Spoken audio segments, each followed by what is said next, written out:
오늘 함께 준비된 말씀을 통하여 세상을 바꾸는 온도 37도, 세상을 바꾸는 온도 37도라는 주제로 하나님의 말씀을 함께 살펴보도록 하겠습니다.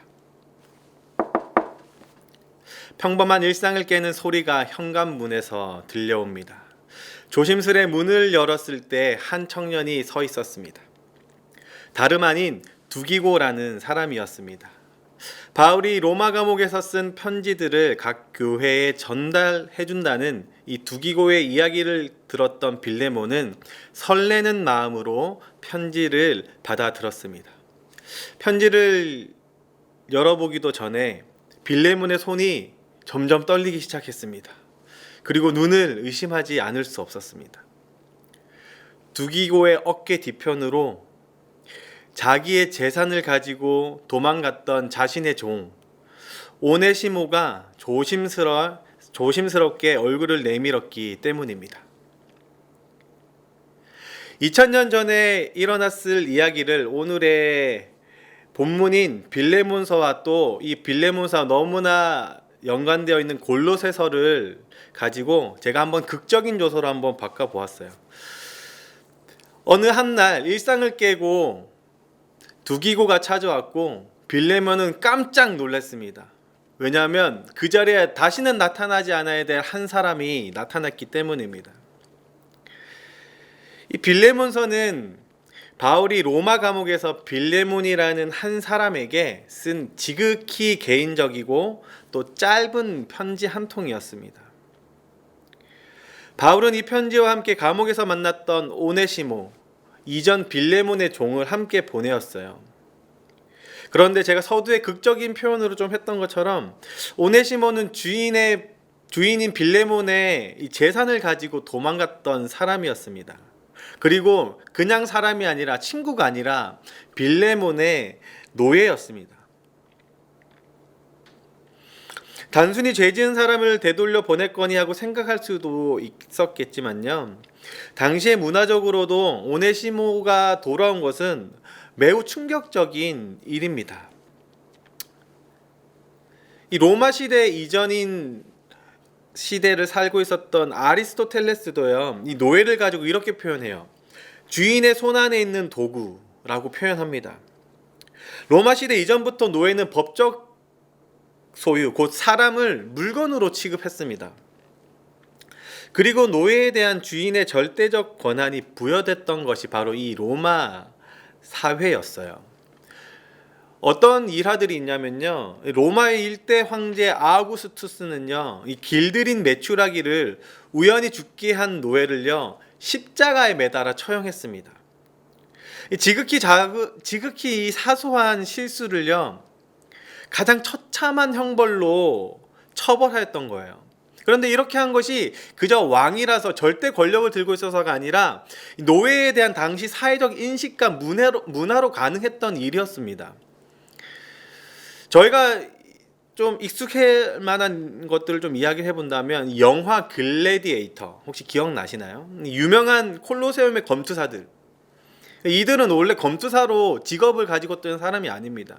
당시의 문화로 인해서 이 전쟁의 포로들, 그 노예 등을 가지고 이 상류층의 재미를 위해 맹수와 겨루게 만들었던 게 바로 이 검투사들이었어요.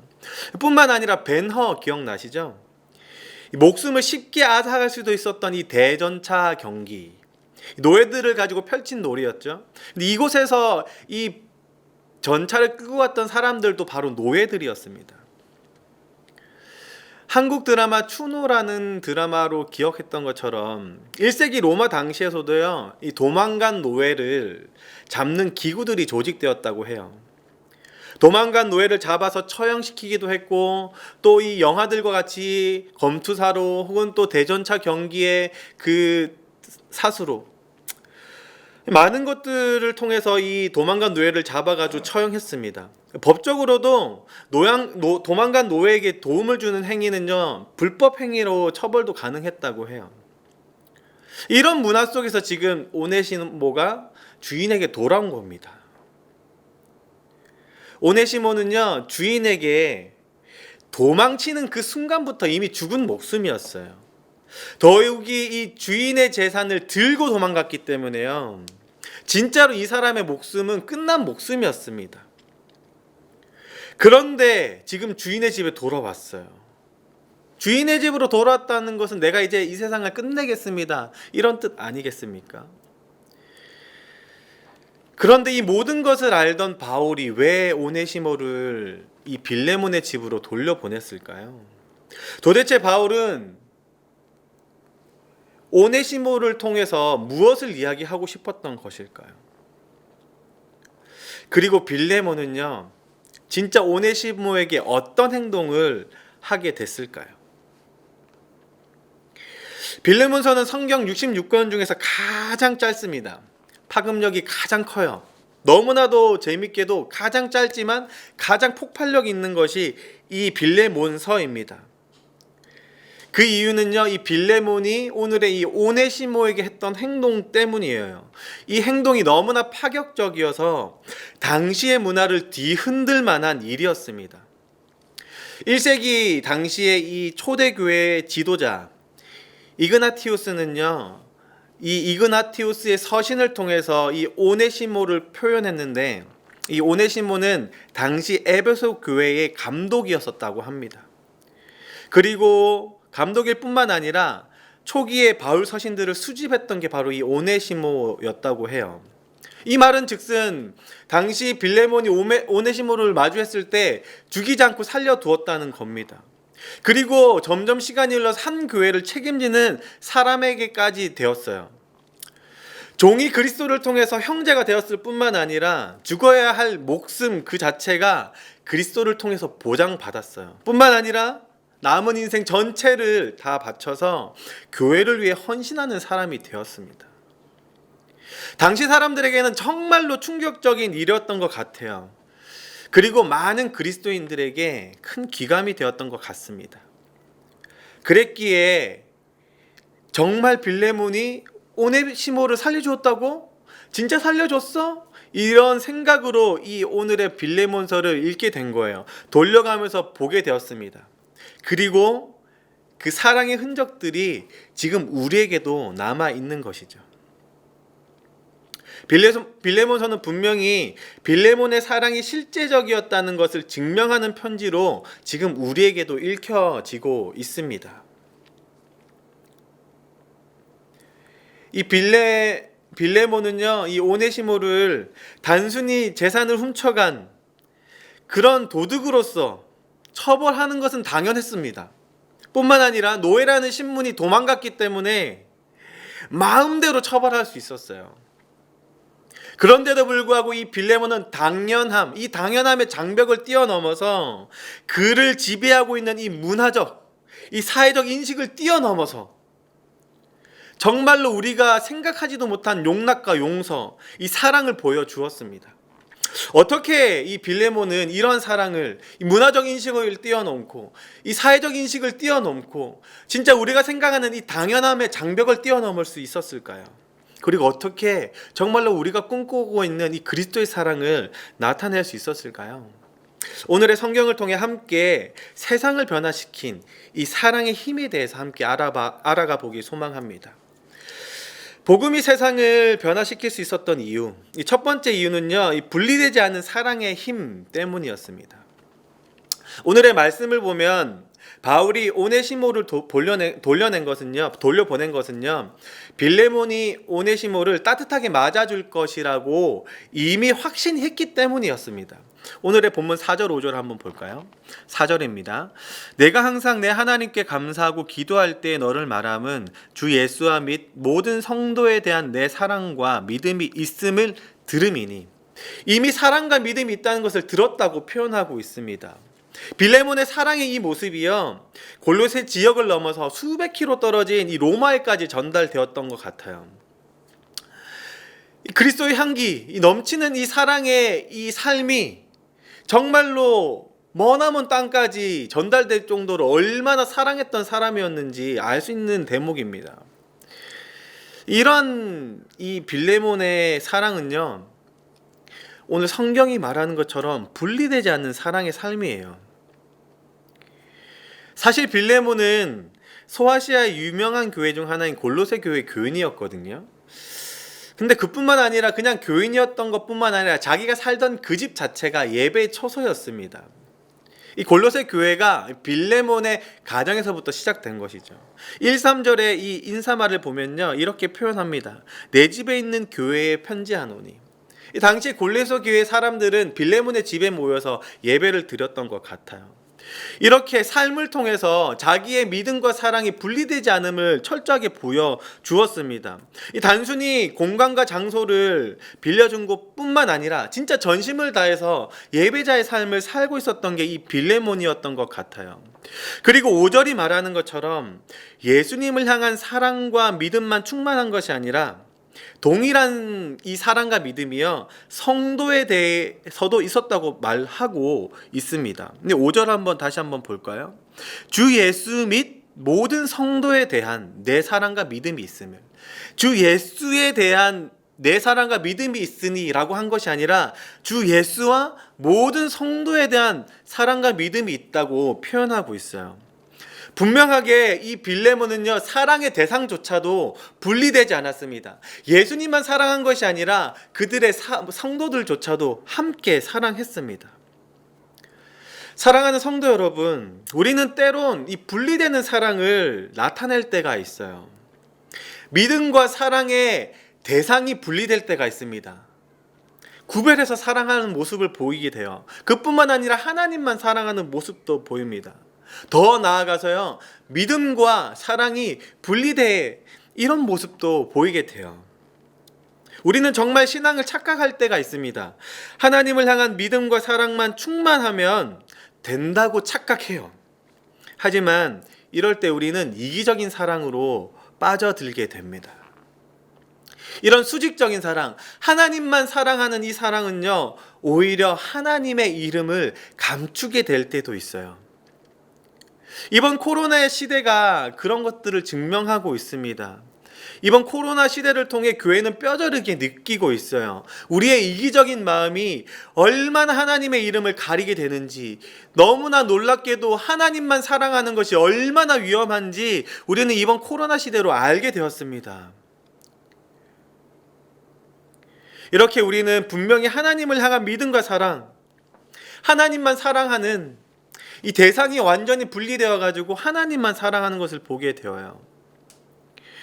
하지만 빌레몬은 철저하게 믿음과 사랑의 대상이 분리되지 않았다고 오늘의 성경이 이야기하고 있습니다. 한번 잘 떠올려 보세요. 십자가의 모습이 어떻게 생겼는지요. 십자가는 하늘로 보는, 하늘만 향하는 수직적인 대만 있는 것이 아니라 수평적인 대도 있습니다.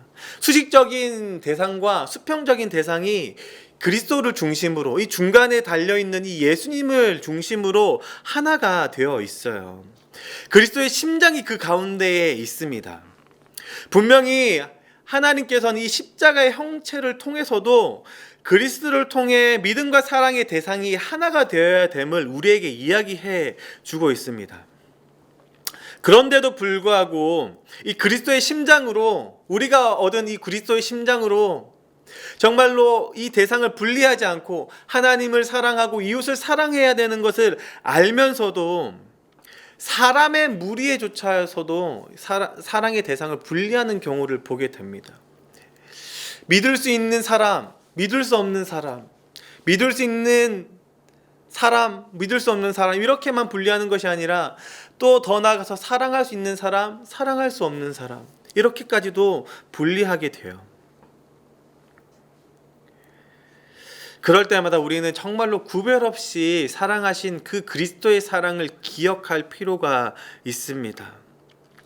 시대적 인식을 뛰어넘어서, 문화적 인식을 뛰어넘어서 정말로 모두 다 동일하다는 그 마음으로, 그 장벽을 뛰어넘어서 그리스도의 사랑으로 사랑할 필요가 있습니다. 더 나아가서요, 이런 대상만 분리될 필요가 있는 것, 대상만 하나가 되어야 될 필요가 있는 것이 아니라 믿음과 사랑이라는 것도 분리해서 안 됩니다. 우리의 믿음이 깊어지면 깊어질수록 이 믿음과 사랑을 분리하게 됩니다. 그런 경우를 종종 보게 돼요. 그런데 하나님은 요한계시록을 통해서 분명히 이야기하고 있습니다. 요한계시록의 이 7개의 교회에 이야기했던 그 가장 첫 교회 에베소 교회를 향한 하나님의 마음이 이런 마음이었습니다. 요한계시록 2장 2절에서부터 3절입니다. 내가 내 행위와 수고와 내 인내를 알고 또 악한 자들을 용납하지 아니한 것과 자칭 사도라 하되 아닌 자들을 시험하여 그의 거짓된 것을 내가 드러낸 것과 또 내가 참고 내 이름을 위하여 견디고 게으르지 아니한 것을 아노라. 당시 에베소 교회는요, 이단으로 인해 정말로 고생했다고 해요. 이 극단적인 자유주의, 조금 쉽게 표현하자면 정말로 하나님을 향한, 예수님을 향한 믿음이 있기 때문에 모든 것을 다 행해도 돼 라는 이런 무율법주의, 이런 경향을 띠고 있던 니골라당이라는 것이 있었습니다. 이 니골라당으로 인해 정말로 골머리를 앓았던 것이 바로 당시의 에베소 교회라고 해요. 그래서 이단을 방지하고자 믿음을 잃지 않으려고 노력을 했습니다. 그런 노력의 결과가 지금 2절과 3절에 표현하고 있는 거예요. 성경을 통해 정말로 진리를 찾아갔고 그 진리를 기반한 믿음은 더욱더 굳건해졌던 게 이 에베소 교회였습니다. 하지만 하나님이 4절로 분명하게 이야기합니다. 4절입니다. 그러나 너를 책망할 것이 있나니 너의 처음 사랑을 버렸느니라. 때론 우리는 예수님을 알아가고 그 사랑을 지키기 위해서요, 그 예수님을 지키기 위해서 세상을 향한 우리의 마음이 마르는 것을 보게 됩니다.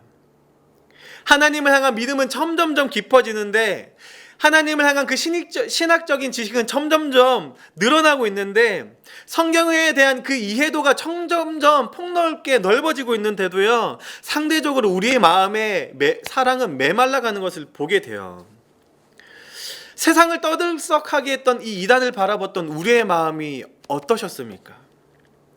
지금도 이 교회를 골머리 아프게 만드는 이 시청 광장 앞에 몇몇의 그리스도인들, 몇몇의 이 목회자를 바라볼 때 우리의 마음이 어땠냐는 뜻입니다. 정말로 신앙을 지키려고 하던 우리의 마음들이 어땠는지 한번 점검해 보면 좋겠습니다. 정말로 세상을 바라볼 때 우리의 마음이 어떤가요? 어떨 때 정말로 우리 진짜 메말라 있다는 것을 느끼지 않나요? 사랑하는 성도 여러분, 우리의 믿음과 사랑, 이 믿음과 사랑이 분리되는 것도 위험하고 더 나아가 이 믿음과 사랑을 주어야 하는 대상이 분리되는 것도 위험합니다. 하나님만 사랑해서도 안 되고 이웃만 사랑해서도 안 됩니다. 또한 믿음만 강조해야 되는 것도 아니고 사랑만 강조해야 되는 것도 아닙니다. 하나님과 이웃을 공히 사랑해야 되고 하나님과 이웃을 공히 믿어야 합니다. 그럴 때 우리의 사랑의 힘이 완전하게 드러날 거예요. 그것을 오늘 성경이 이야기하고 있는 겁니다. 빌레몬은 철저하게 이 대상을 분리하지 않았고 믿음과 사랑을 분리하지 않았습니다. 그로 인해서 우리가 놀랍게도 바라보고 있는 이 오네시모를 정말로 살려주는 놀라운 일을 펼치게 된 것이죠.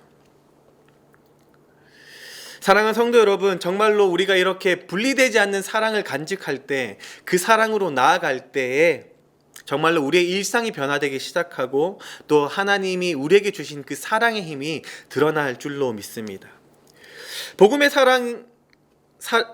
세상을 변화시킬 수 있는 이유, 이 두 번째는요, 그리스도로부터 흘러나오는 사랑의 힘 때문이었습니다. 이 비슷한 상황, 만약에 우리가 이 빌레몬과 비슷한 상황이었다고 하면 우리는 정말 용납하고 사랑할 수 있을까요? 그냥 우리가 성경으로 읽으니까 할 수 있다고 생각할 수 있겠지만 정말로 쉽지 않은 일입니다. 당장 내 눈앞에 콩 한 쪽을 나눠 먹지 못하는 게 우리의 마음이잖아요. 또 그 콩, 정말로 배고파서 한쪽밖에 없는 걸 서로가 막 눈치 보면서 보고 있는데 누가 쏠랑 이걸 자기 입에 다 넣었다고 생각해 보세요. 정말로 용서하기가 쉽지 않을 겁니다. 얄미워서 꿀밤 한 대 때리고 싶지 않겠어요? 정말로 빼앗기면 안 된다는 것은 우리의 본능적인 마음입니다. 우리의 통제를 정말로 벗어난 일 같아요. 정말로 나도 모르게 막 방어 기제가 작동하게 됩니다. 용납하고 사랑하는 것, 용서하는 것, 이런 거 정말로 쉽지 않아요.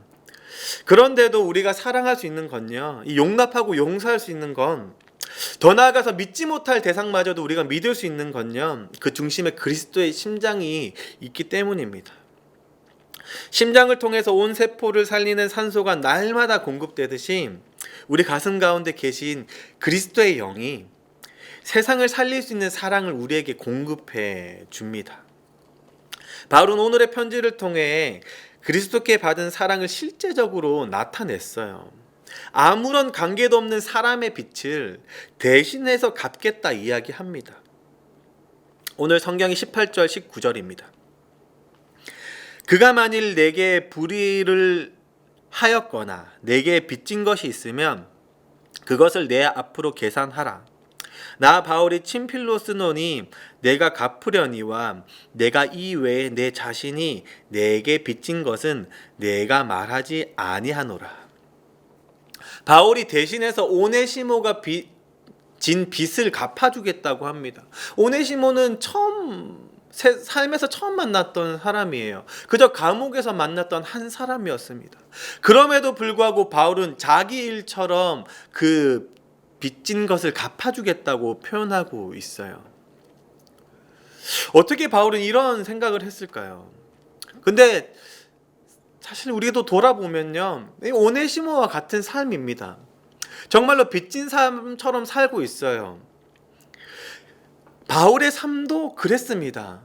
예수님께 빚진 삶이었었어요. 예수님을 핍박하고 예수님을 믿는 사람을 죽이기까지 하던 정말로 예수님께 빚진 사람이었습니다. 그런데 그 모든 빚을 예수님께서 십자가에서 감당하셨어요.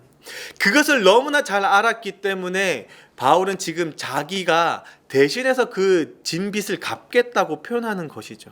우리도 동일합니다.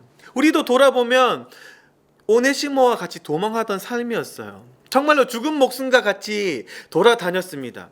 하나님 앞에 범죄하고 날마다 불안해하고 두렵고 정말로 그런 날들이 이어졌던 게 우리였어요. 하지만 바울의 빛을 그리스도께서 짊어지셨던 것처럼, 오네시모의 빛을 바울이 짊어졌던 것처럼 우리의 빛도 그리스도께서 짊어져 주셨어요. 그래서 우리는요, 하나님께서 우리를 대신해서 빛을 해결해 주셨기 때문에, 그리스도가 대신해서 갚아 주셨기 때문에 진짜로 이제는 자유로움을 만끽하면서 살게 됩니다. 이 객관적 사실이 우리를 다시금 사랑하게 만들어요. 바울이 그 빛을 해결했기 때문에 사랑할 수 있었던 것처럼 우리 또한 그리스도께서 우리의 빛을 해결해 주어서 우리도 사랑할 수 있게 되었다는 뜻입니다. 그리스도가 우리가 행해 주셨던 그 사랑이 오늘날 우리가 사랑할 수 있게 하는 원동력이 되어요. 사랑의 에너지가 됩니다. 며칠 전에 저에게 있었던 일이에요. 제가 어린이부 1대 신방을 계속해서 진행하고 있거든요.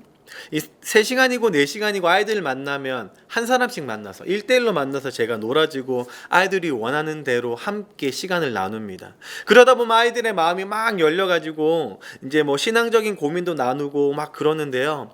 원래 원칙은 1대1 신방이기 때문에 1대1로 만나야 해요.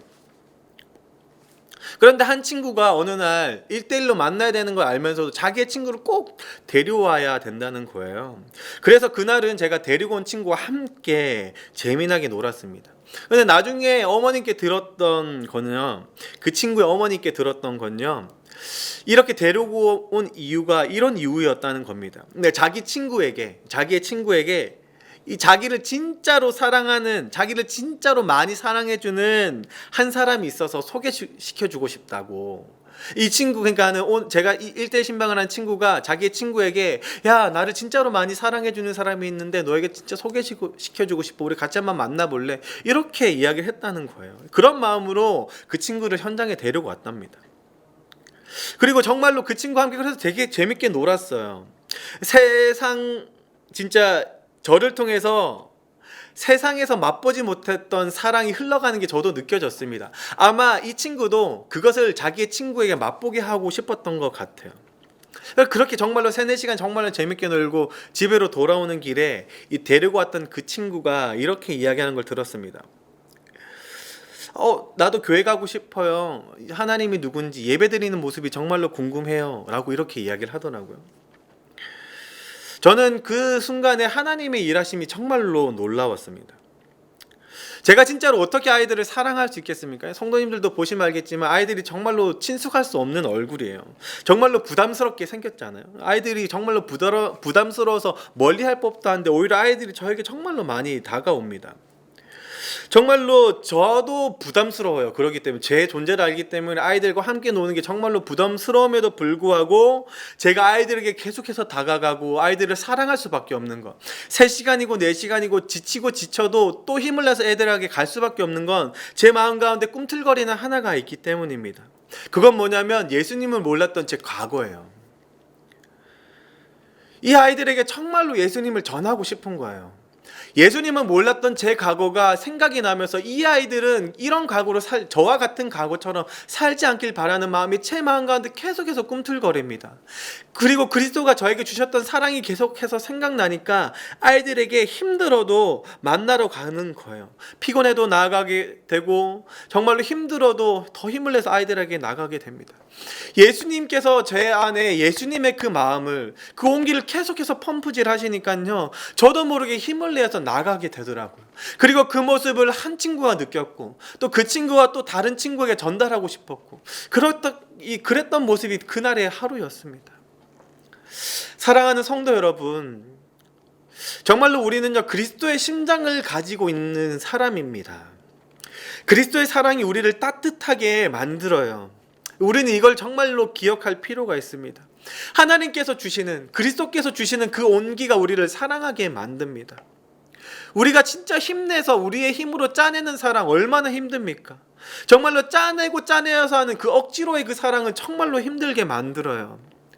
우리의 인간적인 이 사랑은 정말로 오히려 우리를 힘들게 만들지만 그리스도를 힘입어 하는 사랑은 정말로 편하고 즐겁습니다.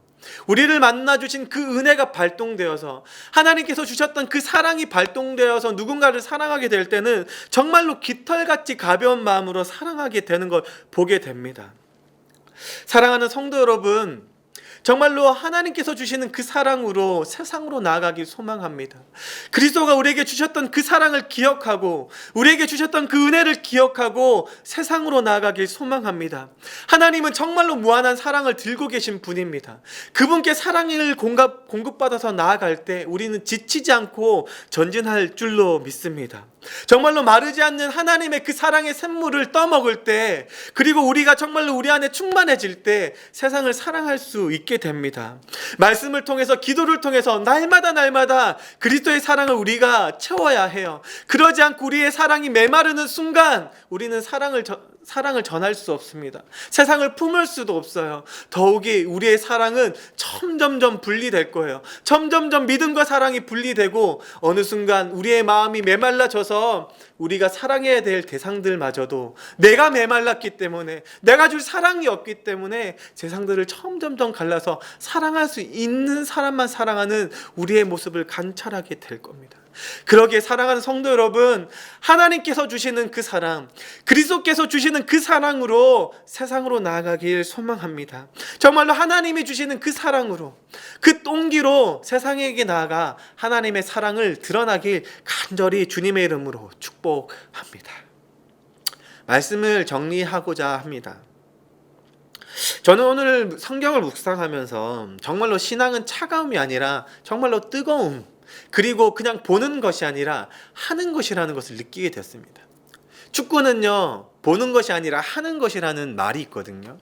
그런 것처럼 사랑은요, 우리가 읽는 것도 아니고 사랑을 보는 것도 아니고 사랑은 정말로 하는 것입니다. 정말로 뜨겁게 나아가야 될 줄로 믿습니다. 그런데 제가 이 말씀을 준비하는 가운데 하나의 이 기사를 보게 되었어요. 한 화가가 사랑을 표현하는 이 전시를 열었다고 하는데, 이 전시에서 이야기할 때 이 사랑의 온도가 바로 37도라고 합니다.